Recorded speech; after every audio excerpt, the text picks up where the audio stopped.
this video is a good overview of how to use Procreate with perspective as well as matte painting techniques to create your own artworks.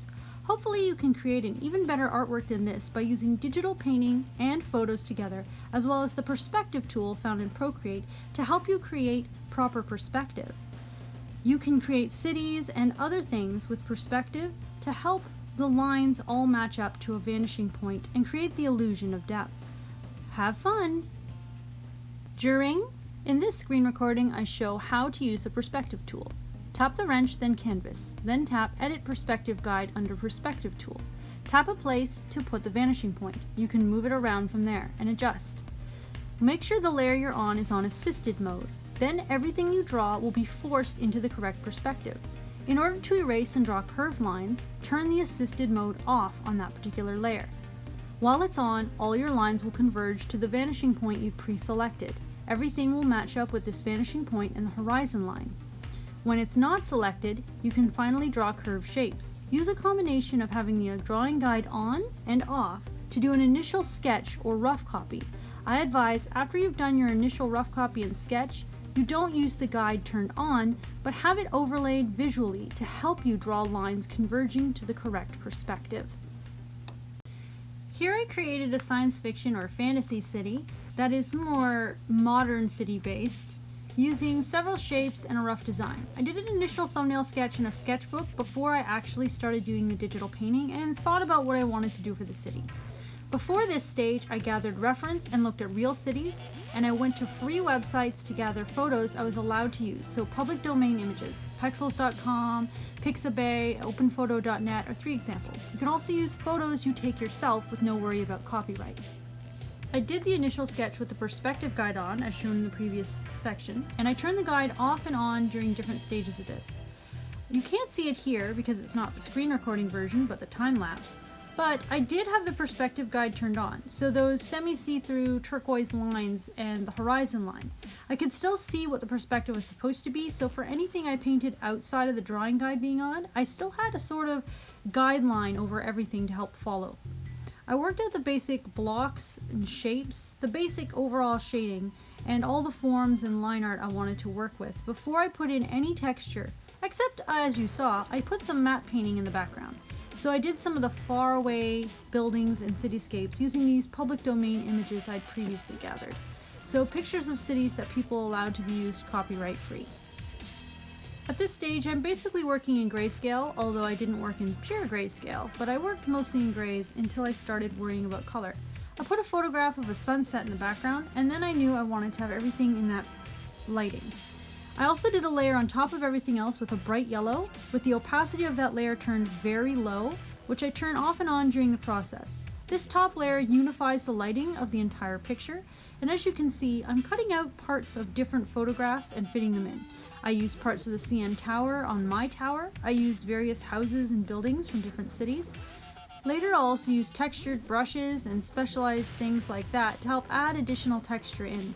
But for now I'm trying to get the basic shapes, some of the general overall lighting, and all the different building shapes put in. I'm erasing around things to make it fit into the scene, as well as using the warp and adjustment tools to change the shapes into the perspective I want and to make them fit. I painted a few buildings here, but I ended up going over them later with some more photos I brought in. The other thing I'm doing is using the adjustment tool under the magic wand in order to change hue, saturation, and opacity on these photos to try to make everything match as if it's in the same scene. Nearer objects should be a bit darker and have more vibrancy to them, and far away objects lose some of their color due to atmospheric perspective.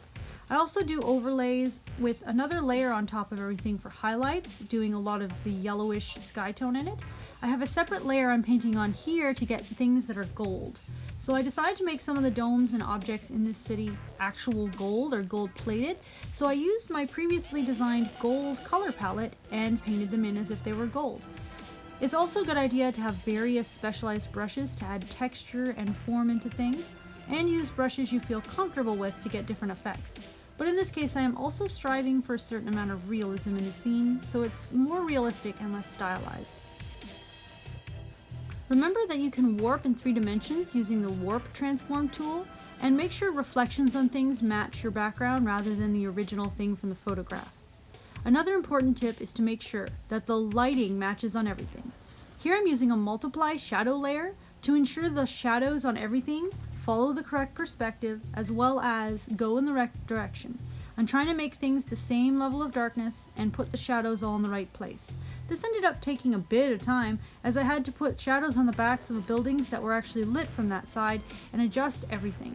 Cast shadows, form shadows, and the highlights from the yellow of the sky were done on 2 different layers. As I said, a multiply layer for the shadows, which I made a purplish blue color, and a bright yellow stolen directly from the sky photo to help do highlights towards the sky.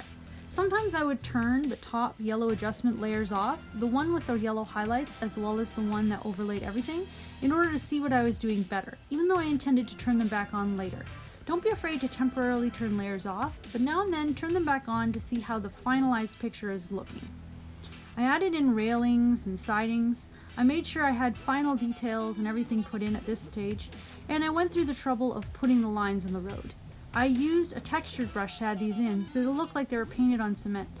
I also used grain brushes to add texture into the cement and on the buildings. I also decided I want landing pads on the top of the buildings for various hovercrafts, but I took out any vehicles in the scene and didn't put spaceships because this already took me an epic amount of time and effort. I'm somewhat happy with the final result. I wish it was even better, but it did take me several days, and I hope it's helpful to people. I'm sorry that this video is late. It's actually late because it took me more time, research, effort, and, well, overall it just took longer to make this video than I thought it would. I'd only planned out 2 days to work on it, but it ended up taking me all week. So I hope the final result is something people find fun and can actually use to help them make their art better.